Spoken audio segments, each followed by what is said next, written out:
Hello everyone, welcome to From the Star Wars Home Video Library. I'm your host Nathan P. Butler. I am the author of, at least in 2017, A Saga on Home Video, a fan's guide to US Star Wars home video releases, which was in grayscale, and now the Kindle, paperback, and hardback 3-volume set, A Saga on Home Video 2nd edition, which can be found on Amazon at this point, with all the color interiors and so on. One thing that I have covered in both of those is a Japanese sort of oddball version of the definitive collection LaserDisc set, coming basically after the US one in 93, and even after a Japanese one in 94. It's just this oddball 1995 version that's also released alongside another box set for the original trilogy in the same year in Japan.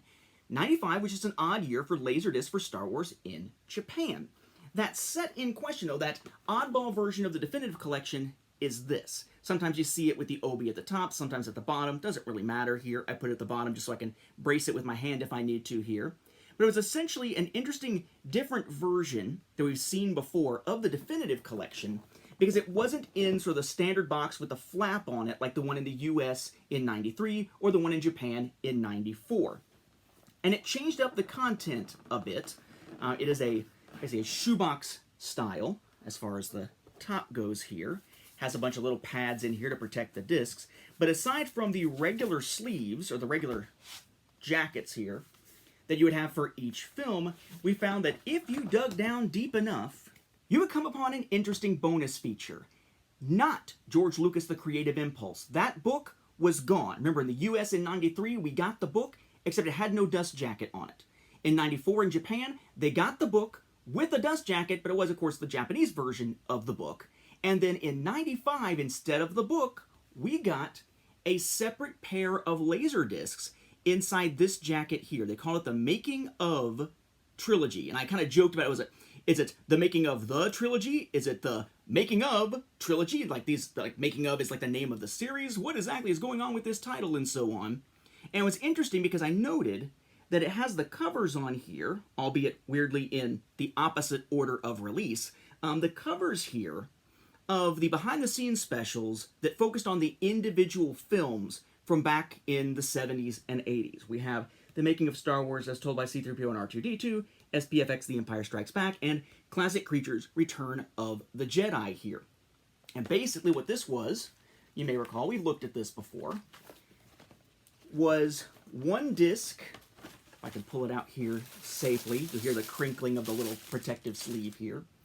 You had one disc that had The Making of Star Wars on one side, and on the other side, SPFX The Empire Strikes Back, labeled under CBS Fox here on the labels, but the standard sort of blue and white labels of the time.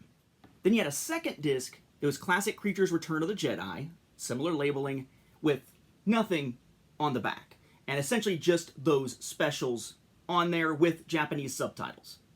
If you're wondering about that CBS Fox labeling in 95, it does also have down here the 20th Century Fox Home Entertainment logo. So we're in kind of a transitional period here, and presumably because of the distribution rights, you have different labels on this particular disc out of that set. Well, I mentioned at the time that there is an individual set of those releases, something the US really didn't see. We never got a LaserDisc release over here of Classic Creatures Return of the Jedi at all. And when it came to Making of Star Wars and SPFX The Empire Strikes Back, over here, all we got was those double features in 81 and 82, and we saw some VHS releases and stuff like that. There were other format releases for, say, Making of Star Wars or for Classic Creatures. It's just that over here, our LaserDisc selection was pretty narrow when it came to anything for these releases. So it was really cool that in Japan, they got a trilogy set, basically, of these making of productions, actually alongside that definitive collection release in 1995, and using that cover art that I mentioned from that sort of combined jacket. Well, those have been sort of a holy grail for me for years, in the sense that it wasn't like it was something that was necessarily going to be hard to find, so much as finding them in good shape with their obies, the little paper slips, was pretty difficult at times. At least at a decent price. Usually the price for these was a bit high, and you'd have to be importing them from Japan. So it's always sort of a tricky prospect. I always had my eye on them, but I was so focused on the American releases to get the book ready and everything that I never really took the time to hunt them down. Well, now, thanks to the fact that I work my butt off during the school year and take on extra students as a teacher and all, I had the money finally at the end of this last school year to pick up those LaserDiscs. And it's an interesting tale in that, in one hand, it sort of labels me as a heathen, because I am someone who doesn't keep my stuff sealed. Some collectors love to keep stuff sealed.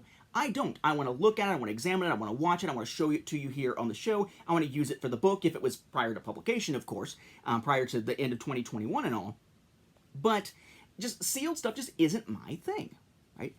So what I found was a sealed, excellent condition set of all three of these from Japan, and of course, upon arrival, I opened them up. I wanted to see what was on them. I wanted to try them out. I wanted to get a chance to show you all the details here. So that in and of itself is kind of a heathenist thing, I suppose. But what's interesting is where these came from. I didn't realize it until they arrived in the mail, or I guess arrived through EMS, I think is what they call it. Arrived from overseas, from Japan, with a little business card in it that denoted the name of the seller. Turns out these were actually sold to me, and we sort of talked about it a little bit later. These were sold to me actually by Julian Wilk. And if that name sounds familiar to you, if you're a LaserDisc collector, it's because he is the admin and designer of LDDB, the LaserDisc database. That is one of the absolute, in fact, I'd say the absolute best resource for LaserDisc collectors on the planet. And it just so happens that that wound up being who I purchased this from. So, while I would like to think that I am one of the definitive sources for at least American Star Wars home video stuff now, maybe, hopefully, it was really cool to sort of be buying this from what I sort of saw as sort of a legend within that LaserDisc community. So that's what we're going to take a look at here. Lots of preamble, but we're going to take a look at all three of these releases from the 1995 matching LaserDisc set in Japan of those making of specials. Making of Star Wars as told by C-3PO and R2-D2, SPFX The Empire Strikes Back, and Classic Creatures Return of the Jedi. In our next episode, we will continue this. Just like in last episode, we looked at a Japanese 1982 double feature version of the first two of these. In our next episode, we're going to take a look at actually what was the original Japanese release of Classic Creatures, because it was actually before these on LaserDisc, and a LaserDisc release to accompany it from the same company of the other, my favorite, behind-the-scenes special of this era, from Star Wars to Jedi, The Making of a Saga. So be sure to check out the next episode when it drops, 451, because we will continue this trend for at least one more episode of looking at Japanese behind-the-scenes LaserDiscs. Woo, that was a lot. Let's take a look at these as I pull them out of my protective sleeves here. This is The Making of Star Wars as told by C-3PO and R2-D2 from Japan in 1995. Notice we have 20th Century Fox Home Entertainment, information about the program here in Japanese, Mono CLV, runtime, 1977, the original air date. The price here of 3,800 yen and LaserDisc. Then on the spine of the obi, you have a product number and the title there in Japanese. You can see it right there. The back, sort of precautions about how to use the disc well there in some boxes. There in Japanese. I did use Google Translate, the little picture version, to check this out. Nothing really special about the text on the front. It's just sort of title and cast stuff. Although, interestingly, it does a limited time sale in this little bar up here. So presumably these were only available for a limited time. Take off the obi, and you can easily see this as a US release because it's primarily English. So we have the LaserDisc logo down here, the title, including the part that the UK versions tended to leave out, as told by C-3PO and R2-D2 here. Of course, the droids there in the place that they are during most of the special. 3 images on the back. Then it says, The Making of Star Wars as told by C-3PO and R2-D2. Interestingly, even though in 1995, that was when the US got that special mail-away version of Making of Star Wars that had a different narrator, this does have the original narrator, William Conrad. With appearances by, cast, crew information about it. A few more promotional type images, CBS, Fox Video, 20th Century Fox Home Entertainment, Lucasfilm Limited.